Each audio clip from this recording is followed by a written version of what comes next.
ദൈവത്തിന് സ്തോത്രം. ദൈവനാമ മഹത്വം ഉണ്ടാകട്ടെ. അല്പനിമിഷം നമുക്ക് ദൈവവചനവുമായി ദൈവത്തിൻ്റെ സന്നിധിയിലായിരിക്കാൻ ദൈവം നമ്മെ സഹായിക്കട്ടെ. ആദ്യമേ തന്നെ ഞാൻ ഒരു ചെറുകഥയാണ് പറയുവാൻ ആഗ്രഹിക്കുന്നത്.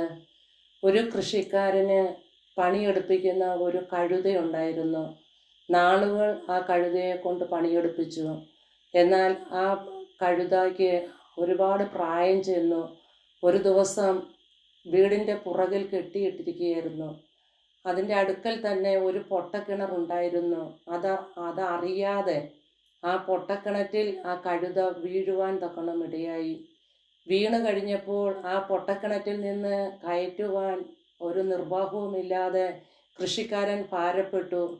അങ്ങനെ ഇരുന്ന് ചിന്തിച്ചപ്പോൾ കൃഷിക്കാരൻ വിചാരിച്ചു, ഇത് പ്രായം ചെന്നല്ലോ, വയസ്സായല്ലോ, ഒരുപാട് പണിയെടുത്ത് തന്നതാണല്ലോ, ഇതൊരു മാർഗമാണ്. എന്തായാലും വയസ്സായി, അത് ചത്തുപോകും. എന്നാൽ ഈ കിണർ അങ്ങ് മൂടിക്കളഞ്ഞാൽ അതിൻ്റെ കഥ കഴിയുമല്ലോ എന്ന് വിചാരിച്ച് ചില ജോലിക്കാരെ വിളിച്ചു കൂട്ടി. എന്നിട്ട് പറഞ്ഞു, ഈ പൊട്ടക്കിണർ മൂടിക്കളയുവാൻ. എന്തെന്ന് ചോദിച്ചാൽ, കഴുത വയസ്സായി, അതിനകത്ത് വീണ് പോയി, കയറ്റുവാൻ ബുദ്ധിമുട്ടാണ്.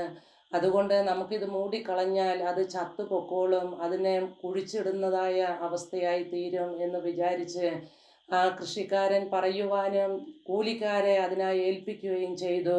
2-3 കൂലിക്കാർ വന്ന് അത് പൊട്ടക്കിണർ മൂടിക്കളയുവാൻ വേണ്ടി മണ്ണിടുവാൻ തുടങ്ങി. മണലായിരുന്നു ആ ദേശത്തുള്ളത്, മണ്ണിന് പകരം മണൽ ആയിരുന്നു. ആ മണൽ കുറേശ്ശെ അവർ ഇടുന്തോറും ഈ കഴുത അത് കുടഞ്ഞ് കളയുവാനിടയായി തീർന്നു. ദേഹത്ത് വീഴുന്നതായ മണൽ കുടഞ്ഞു കളഞ്ഞപ്പോൾ അതിന് ഉയരം കിട്ടുവാനിടയായി തീർന്നു.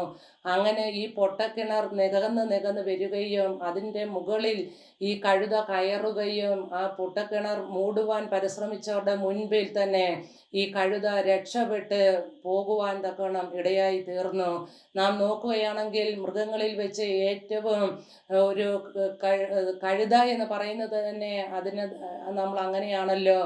ആ കഴുത രക്ഷപ്പെട്ടത് നാം കാണുന്നു. ഇപ്രകാരം നമ്മൾ ദൈവവചനത്തിൽ വായിക്കുകയാണെങ്കിൽ എവിടെയൊക്കെയാണ് നമ്മുടെ ജീവിതത്തിൽ പ്രതിസന്ധി വന്ന് അവിടെയെല്ലാം പ്രതിസന്ധികളിൽ നിന്ന് നമ്മെ രക്ഷിക്കുന്ന ദൈവത്തെയാണ് നാം സേവിക്കുന്നത്. 1 കൊരിന്ത്യർ 10-13 ഇപ്രകാരം പറയുന്നു, പരീക്ഷയോടുകൂടെ നീക്കുപോക്ക്. നമ്മുടെ ജീവിതത്തിൽ പരീക്ഷകൾ, പ്രതിസന്ധികൾ കടന്നു വരുമ്പോൾ അതിന് നീക്കുപോക്കുണ്ട്. ഒരു കഴുതയുടെ ജീവിതത്തിൽ പ്രതിസന്ധി വന്നപ്പോൾ അവിടെ കഴുതയ്ക്ക് നീക്കുപോക്ക് കിട്ടി. എന്നാൽ ദൈവത്തെ സേവിക്കുന്ന നമ്മുടെ ജീവിതത്തിൽ പ്രതിസന്ധികൾ, പ്രതികൂലങ്ങൾ കടന്നു വരുമ്പോൾ അതിൻ്റെ മധ്യത്തിൽ നീക്കുപോക്ക് തരുന്ന സർവശക്തനായ ദൈവത്തെയാണ് നാം സേവിക്കുന്നത്, ആരാധിക്കുന്നത്. മത്തായിയുടെ സുവിശേഷം നാം വായിക്കുമ്പോൾ അവിടെ നമുക്ക് കാണുന്നു, ശിഷ്യന്മാരെ പടകിൽ യേശു പറഞ്ഞയച്ചു. ഒറ്റയ്ക്കാണ് യേശു പറഞ്ഞയച്ചത്. യേശു തനിയെ പ്രാർത്ഥിക്കുവാൻ മലയിൽ പോയി. ശിഷ്യന്മാർ പടകിൽ യാത്ര ചെയ്തു. വളരെ പ്രതികൂലം അവിടെ ഉണ്ടായി. കാറ്റ് തിരകളാൽ വലഞ്ഞു. അവർ അലഞ്ഞു, ഭാരപ്പെട്ടു, സങ്കടപ്പെട്ടു. എന്നാൽ 4-ാം യാമത്തിൽ കർത്താവ് അവരുടെ അടുക്കൽ വന്ന് ശിഷ്യന്മാരെ അവിടുന്ന് രക്ഷിക്കുന്നു, വിടുവിക്കുന്നു, ആശ്വസിപ്പിക്കുന്നു, ബലപ്പെടുത്തുന്നു. 4-ാം യാമത്തിൽ യേശു അവിടെ കടന്നു വന്നു. ദാനിയേൽ പ്രവാചകന്റെ പുസ്തകം നാം വായിക്കുമ്പോഴും നമുക്ക് അപ്രകാരം കാണുവാൻ കഴിയുന്നു. ബാലന്മാരുടെ ജീവിതം, 4 ബാലന്മാര് അവരുടേതായ ജീവിതത്തിൽ രാജഭോജനം, രാജാവ് കുടിക്കുന്ന വീഞ്ഞ്, ഭക്ഷണം, അത് നിമിത്തം അവർ എന്ത് ചെയ്യുമെന്ന് ഭാരപ്പെട്ടു. എന്നാൽ അവർ നിശ്ചയിച്ചു, ദാനിയേൽ നിശ്ചയിച്ചു, രാജാവ് ഭക്ഷിക്കുന്ന ഭക്ഷണം കൊണ്ടോ രാജാവ് കുടിക്കുന്ന വീഞ്ഞു കൊണ്ടോ ഞങ്ങൾ അശുദ്ധമാക്കുകയില്ല എന്ന് അവർ ഹൃദയത്തിൽ നിശ്ചയിച്ചു. അതവർ അവിടെ സംസാരിപ്പാൻ ഇടയായി തീർന്നു.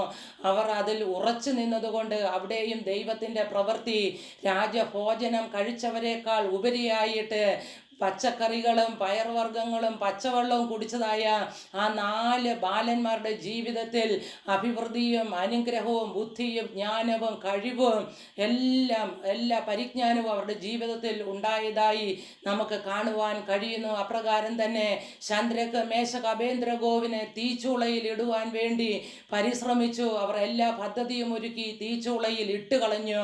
എന്നാൽ അവിടെയും 4-ാമനായി കർത്താവ് അവരോട് കൂടെയിരുന്ന് അവരെ വിടുവിച്ചു. വിടുവിച്ചു, രക്ഷിച്ചു.